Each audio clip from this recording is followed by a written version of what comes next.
Hello once again, ladies and gentlemen. This is Joe Hendy from AndroidAuthority.com, and today we'll be taking a look at Clear Vision 2. It's a game about sniping people. You can find it in the Google Play Store for 99 cents.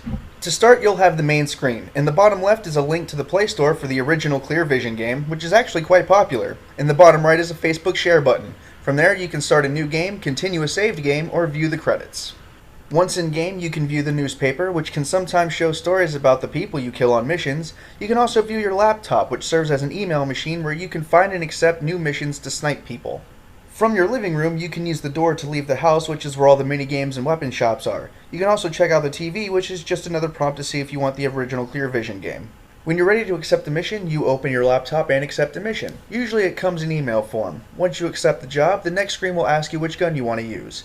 You'll have to upgrade every so often as the gun eventually becomes too weak to use. Once the gun is selected, you start the mission.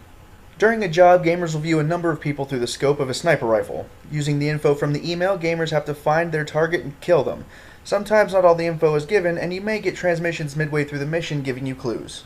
The funnest part of the game is that you have to adjust for distance and wind speed. Only during the first few missions will there be a dead-on shot. The measurements are not always exact either, so gamers won't be able to just start popping off rounds like a gangster movie. Once you've locked on, you shoot the target, collect your money, and move on. The game features a bunch of missions. There are some mini-games and cutscenes to keep the game fresh, but you'll mostly be shooting people in the head in this game.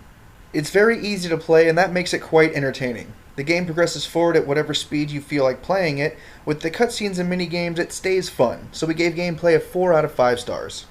If you used to visit the classic website stickdeath.com, then you've seen the graphics in this game. Everyone is a stick figure, the guns are black silhouettes, and the buildings and such are all simply drawn. This game will win no awards in this category. There is some music in the game, and it fits the scenarios pretty well. The snipers make your usual sniper gunshot sounds.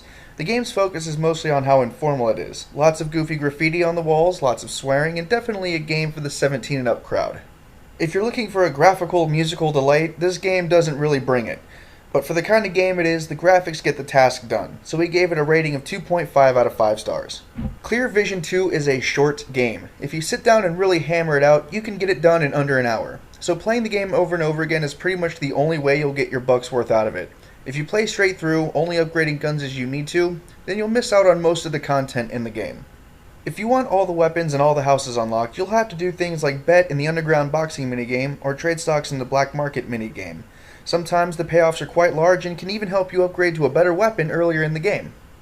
Even with the minigames and all the unlockables, it's still a pretty short game. If you're in the mood to shoot someone in the head, and frankly who doesn't feel that way sometimes, then you can open this game and do it digitally. So we gave it a replay value of 3 out of 5 stars. When it's all said and done, Clear Vision 2 is a really fun game. It's also a really short game, and that keeps it from being a truly wonderful gaming experience. Its quick gameplay and progression make it easy to open and play around if you have a minute, but the fact that it's so short means it'll get boring eventually.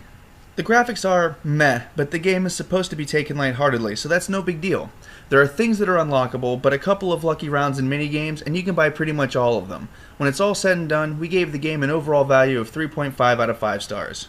Once again, I'm Joe Hendy from AndroidAuthority.com. Feel free to subscribe to our YouTube channel and check out our social media links in the video description.